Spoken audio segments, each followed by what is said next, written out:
안녕하세요. 소시민의 문화 읽기입니다. 오늘은 제가 최근에 질렀던 책들과 가지고 있는 책들을 간단하게 소개해 드릴 수 있도록 하겠습니다. 책들은 책장에 더 많은데 그 중에서 좀 재밌어 보이는 책들 위주로 구성했고요.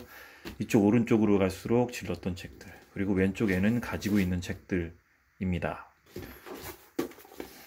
최근에 질은 책, 시옷의 세계, 김소연이라는 시인이 쓴 책이고요. 이분은 본인이 생각하는 거에 대해서 어떤 특정한 주제나 단어가 있으면 아마 사전이나 수필 형식으로 풀지 않았나 싶습니다. 손짓들, 수집하다, 순교하는 장난, 이런 것들인데, 이분이 쓴 책은 다 재미가 있었습니다. 제 취향에 맞아서 샀고요. 이분의 쓴 책을 다른 걸 소개해 드리자면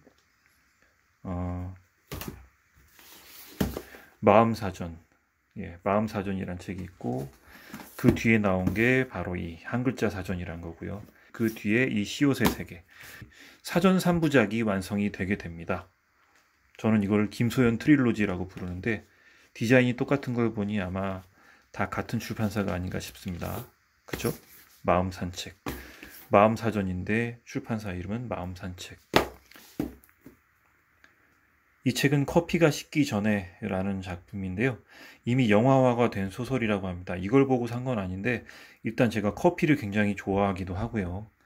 또 이렇게 뒤집어 보시면 어떤 카페로 돌아가서 거기서 과거에서 원하는 사람을 한번 만날 수 있다, 이런 거예요. 여러분들 인생 살아오면서 실수하거나 누군가에게 상처를 주거나 그런 적들이 다들 있으실 텐데, 이 책 제목을 보는 순간, 나도 그런 사람이 있지 않을까? 그런 일이 있다면 과연 누구를 만날까? 이런 생각을 하다 보니 이 책을 당장 샀습니다. 제가 책을 고르는 방법 중에 하나가, 저는 제일 앞쪽을 보는 방식과 뒤쪽을 보는 방식 두 가지가 있는데요. 앞쪽을 보는 방식은 서문이나 프롤로그를 읽는 방식이고요. 그리고 보통은 뒤를 가장 먼저 봅니다. 그러다 보면 그 뒤에 예고편처럼 줄거리가 나와 있기 때문에 그런 것들을 참고하는 편입니다. 제가 가장 싫어하는 것은 이제 유명한 작가나 저명인사가 내 인생에 가장 읽어야 될 책, 강력하게 추천하는 책이다, 이렇게 써놓은 것들. 그게 좋은 책일 수도 있지만 실제 그거 가지고는 어떻게 판단을 할 수가 없어요. 그래서 그런 걸 싫어하는데, 이 책은 이렇게 딱 책의 설정이, 시놉시스가 굉장히 잘 나와 있어서 영화를 보듯이 읽을 수 있을 것 같습니다. 걷는 사람 하정우, 이미 제가 설명을 드렸고요. 강추하는 바입니다. 정말 괜찮은 책입니다. 제가 연예인이 쓴 책을 별로 안 좋아하는데, 이 책은 그냥 연예인이 쓴 책이라고 보기에는 굉장히 깔끔하고 글도 잘 쓰고 삶에 대한 자세가 굉장히 뚜렷합니다. 제 취향 중에 하나가 SF입니다. 이분은 테드 창이라는 소설가인데, 당신 인생의 이야기라고 굉장히 유명한 소설을 썼고요. 그 소설이 영화화 되기도 했습니다. 제가 알기로는 국내에서 이게 두 번째로 출간된 책이 아닌가 싶은데, 더 있을지도 모르겠지만 나온 지가 몇 개월 됐는데 제가 좀 뒤늦게 사봤습니다. 나중에 읽고서 소감을 한번 말씀드리고 느낌을 나눠보도록 하겠습니다. 고슴도치의 소원, 이 책은 톤 텔레인이라는 작가가 쓴 책인데, 이제 동화 작가가 아닌가 싶습니다. 굉장히 서양에서는 유명한 작가라고 하는데요. 일러스트도 재미있고 고슴도치의 그런 어떤 심리 묘사나 이런 것들이 굉장히 잘 나와 있고요. 끝까지 읽어 나가다 보면 약간 좀 가슴이 찡한 느낌을 받을 수 있는 소설입니다. 관계에 지치거나 홀로 있는 걸 좋아하는 사람들, 소심한 사람들에게 이 책을 굉장히 추천하는 바입니다. 나는 장난감에 탐닉한다. 이 책은 갤리온이라는 출판사가 만들었는데, 이 출판사는 이제 작은 탐닉이라는 시리즈를 만들어내고 있습니다. 이것은 7번째 이야기인데요. 아마 이 책이 지금 절판되지 않았나 싶어요. 이 작가는 굉장히 그 장난감에 덕후 기질이 있는 사람인데요. 여기 보시면 알겠지만 사진들만 봐도 어떤 분인가를 알 수가 있고요. 이 장난감의 유래와 역사, 그리고 자기가 이 장난감에 대해서 어떻게 생각하는가, 이런 것들에 대해서 굉장히 재미있게 썼습니다. 애들용 책은 아니고요. 취미란 이런 것이구나. 이 정도는 해야 취미가 될 수 있겠구나 하는 생각을 해준 책입니다. 이분 취미에 역사가 들어있다고 볼 수가 있겠습니다. 하자르 사전, 김영하의 팟캐스트에서 소개를 받았던 책인데요. 사전처럼 돼 있기 때문에 이 사전 형식으로 된 걸 읽어 나가다 보면 여기에 대한 그 줄거리를 조금씩 독자들이 읽어 나가면서 맞춰 나갈 수가 있습니다. 베르나르 베르베르의 상상력 사전. 이 책은 아마 개미를 읽어보신 분들이라면 아마 미루어 짐작할 수 있을 겁니다. 개미에 보면은 상대적이며 절대적인 지식의 백과사전이라고 나와 있는 게 있죠. 연장판이나 외전이라고 볼 수가 있겠습니다.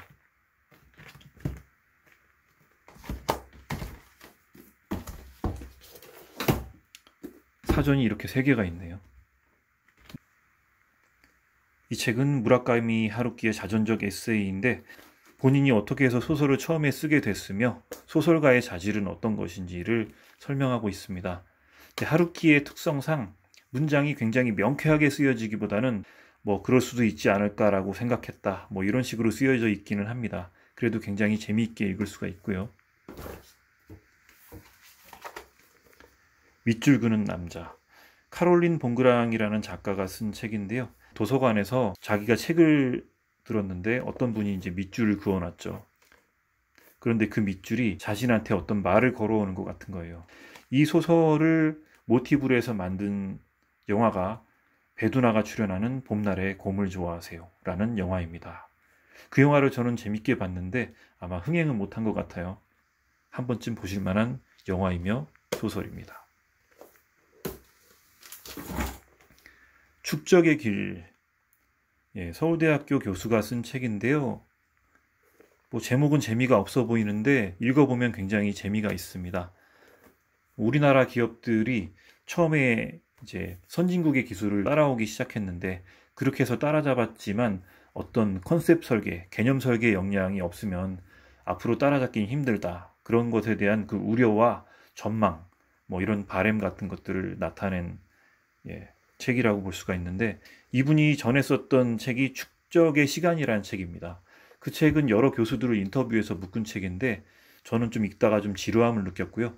이 책은 본인이 혼자 온전하게 그 컨셉 설계의 역량이 얼마나 중요한가에 대해서 역설하는 책인데요. 굉장히 재미있습니다. 한번 읽어볼 만하고요. 또 지른 책은 이거. 괴물들이 사는 나라라는 책인데요. 국내에도 뭐 번역판으로 잘 나와 있습니다. 그런데 저는 좀 원서를 사게 된 이유는 요 금딱지가 붙어 있고 이게 이제 무광이라고 하네요. 그래서 비싼 돈을 주고 질렀습니다. 한 국내 가격의 3배 정도 되는데요. 제가 이 책에 대해서는 나중에 다룰 수 있도록 하겠습니다. 오바마도 학생들한테 많이 읽어줬던 책이라고 하는데요. 어른들도 굉장히 좋아하는 내용입니다.